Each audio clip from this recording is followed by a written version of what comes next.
What's going on, guys? So I know I already made a video about fixing this issue, but it actually wasn't fixed and it required me to go down the rabbit hole a little bit further. So that's what we're going to do today. We are going to explain this. I've already got it fixed. I was just kind of waiting on some weather, which we got now.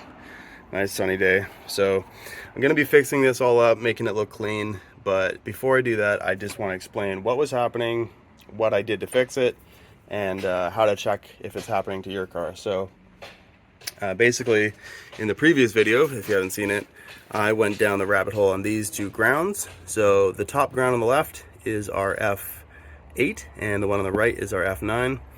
And I'll put the factory service manual overlaid on top of this, but service manual here, and all of these connections are grounded to F8. So they all share that ground. So you got the throttle, crankshaft, camshaft sensor.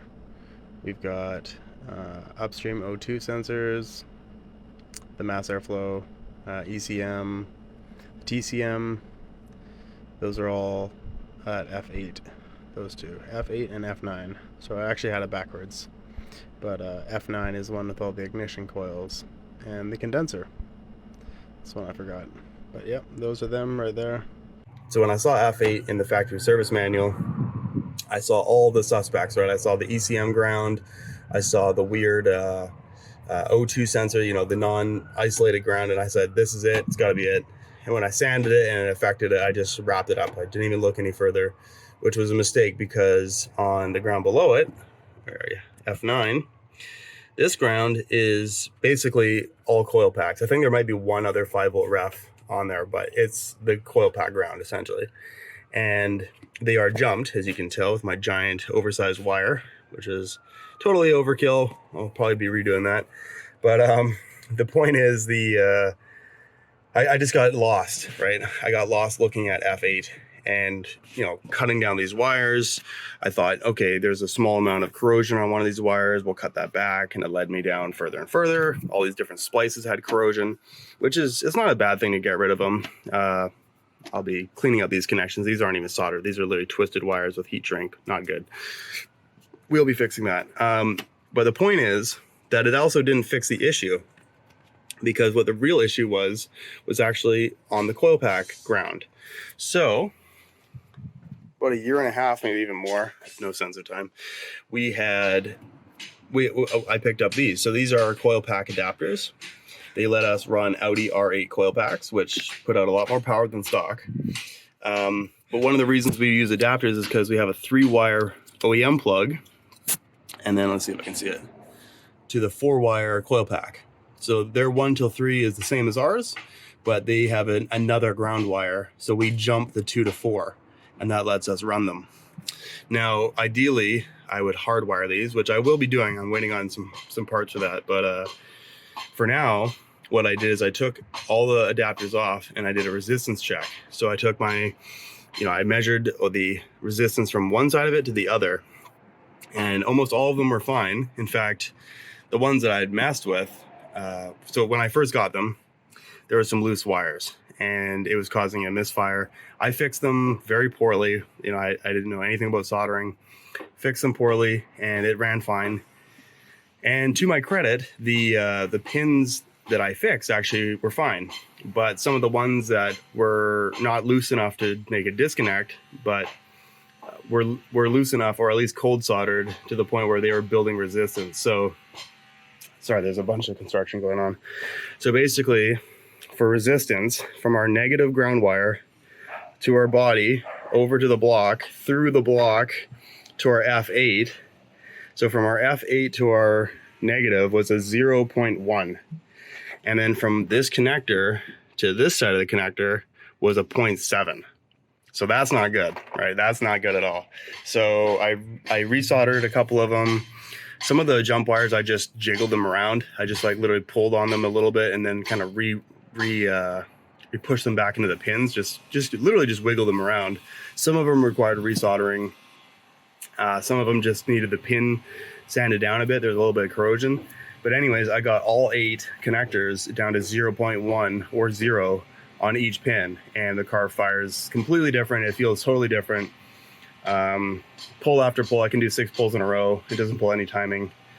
So for now, we're just going to be fixing up the adapters. The few that were really mangled, I'm going to actually replace the pins on them.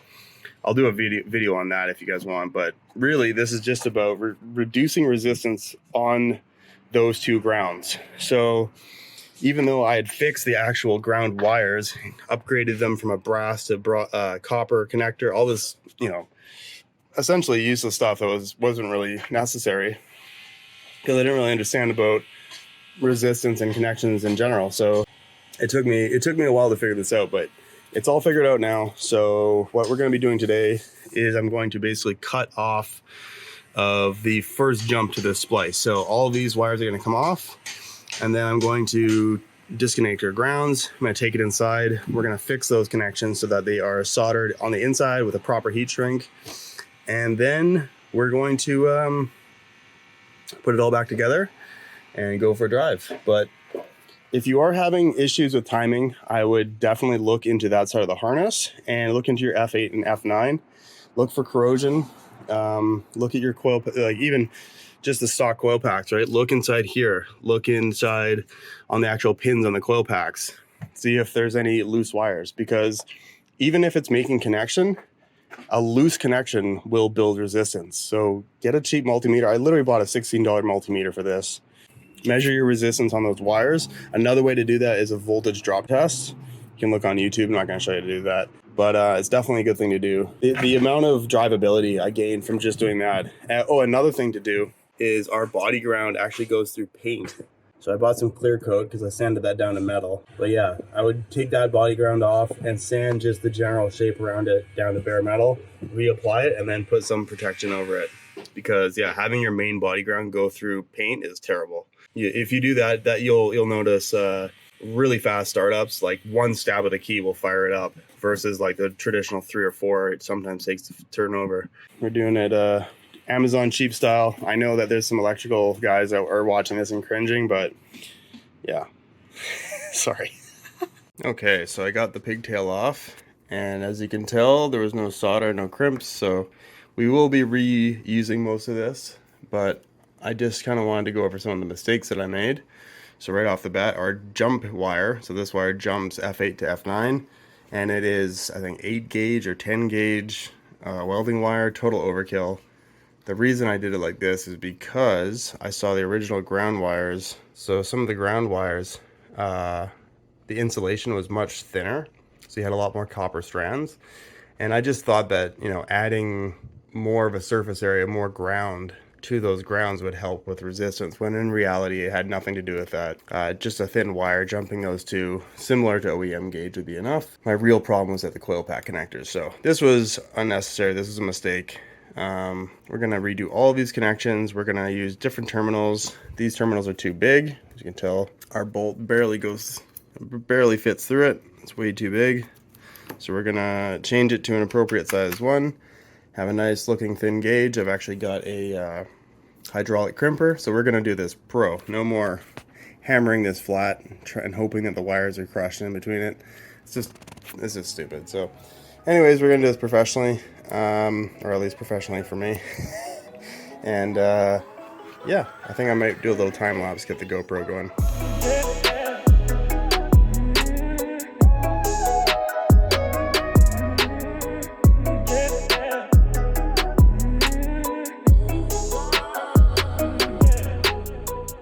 Okay, so that went really well actually. Little pro trick, if you're gonna do, like, if you're gonna push the boundaries as far as like what these are supposed to be, what, 1 12 to 10 gauge wire is for the yellow.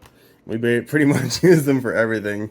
And yeah, that was 1 2 3 12 gauge wires, and then 116 that went in there, and we got them all to fit.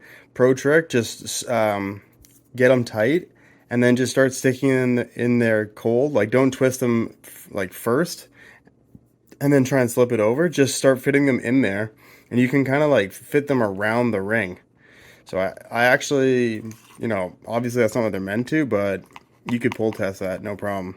You know, it's not the most amount of solder, but I'm not trying to fill it with solder. I just want a good connection. So that will pass the pull test.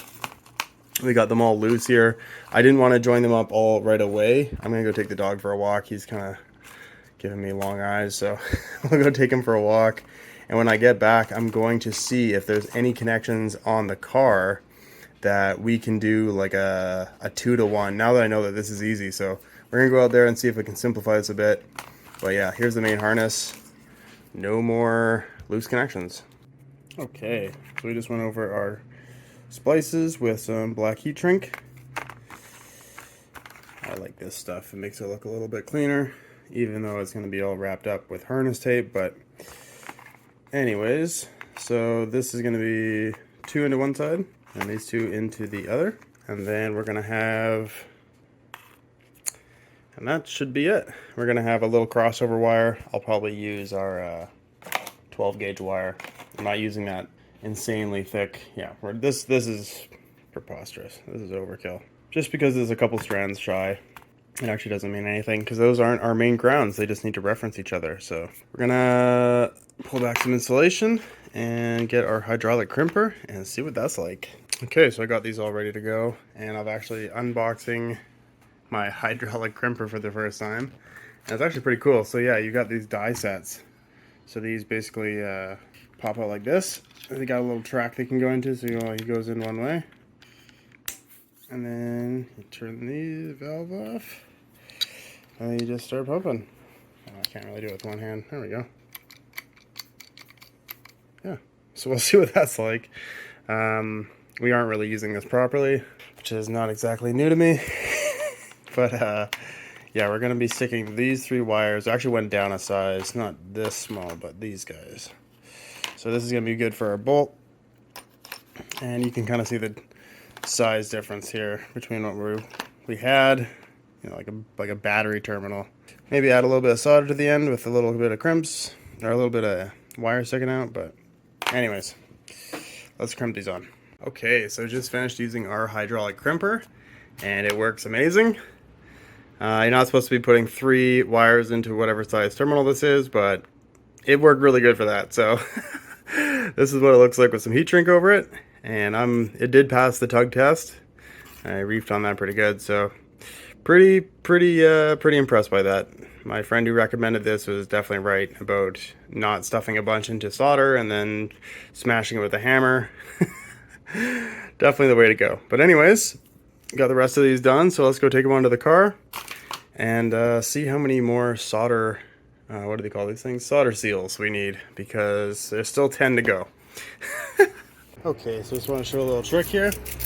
Gonna be taking some tin foil and be putting it behind the connections, because some of these wires are kind of short and I can't really pull them away from the harness. So I'm gonna actually stuff this in between them, and that should prevent the rest of the harness from getting overheated. But yeah, this should be fine. I've got a couple 2-to-1s that I'm gonna do. I'll use those on the further connections.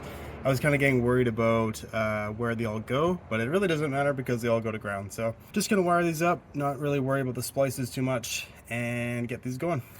Okay, so I just finished, and we got all of our solder seals on there, and I'm just kind of going through it. And I kind of wish that I had redone that pigtail, because when I first made this, I was still under the assumption that this half of the harness was causing resistance. This is before I found out about the Coilpacks and all that. So we got a lot of 18 gauge wires going into 14 gauge wire and the like, just because I was thinking overkill. Yeah, I kind of wish I had redone that, but hey, we're gonna cover all of this in a really nice harness wrap, so this is all gonna be nice and pretty. So I'm gonna go do that right now, and yeah, I'll see what that looks like. Okay, so we just finished, and it's definitely not the prettiest thing in the world, but this is why you don't use 14 gauge wire when 18 would work, because it just has a ton of bulk. But realistically, I probably could have gotten it tighter. I just couldn't get the catch can off, and I'm too lazy to go dig around and find the tool. But really, this is for you guys, honestly, because I think that there's a lot of VK guys out there that are down on power and they don't know why, right? Whether you checked spark plugs, you've checked your alternator, your throttle body, all these things, and nothing seems to fix it, I would definitely check those 2 grounds, because The bottom F9 is responsible for your coil packs, and the top one, F8, is responsible for your ECU, your O2 sensors, throttle body, variable timing. I mean, it goes on and on. Earlier in the video, I would have shown the factory service manual, so you guys know. But yeah, those two grounds are really important, and obviously don't go digging into the harness unless you think it's necessary and you're comfortable doing that. But no, the point of this is to just think about how these work, right?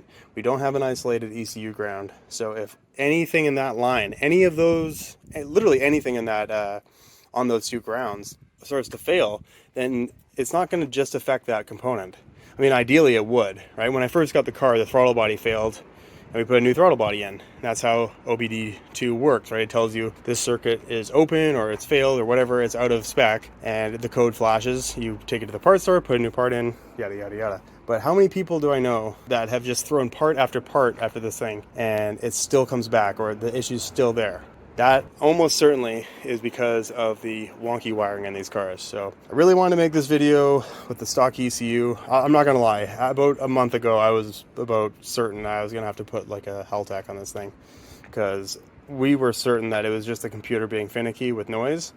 And I'm really glad that we didn't, because this video is for you guys. Most people aren't gonna put a standalone on these things. Most people aren't even hot rodding them. So really, if you're down on power at all, and it's pretty easy to confirm this, right? You could buy a Nissan data scan for $50 and find a connector, right? The one that works with mine was like $20, so $70 Canadian, and you can record the timing. But yeah, I know a person right now who has an M45, and the car runs fine, no codes, it fires up, no problem, doesn't stall or anything. But if he goes into wide open throttle, he's at 15, 17 degrees timing. And that is likely down like 60, 70 horsepower. That's a lot. For a car like this, you absolutely need your timing to be on point. For comparison, I'm seeing around 31 degrees. With proper fueling and everything in line and no resistance in the wires, it's around 30 to 32 degrees up top. Past 5,000 degrees, it hits 30 degrees, so which is crazy. That's a lot of timing. And you absolutely need it on an NA car. So that is for you guys. Check your grounds, check your wiring. And yeah, I'm gonna see you guys in the next one. I got a bunch of stuff coming up, and it all hinged on this. So coil pack adapters fixed, harness fixed, timing back to normal. I'll see you guys in the next one. Peace.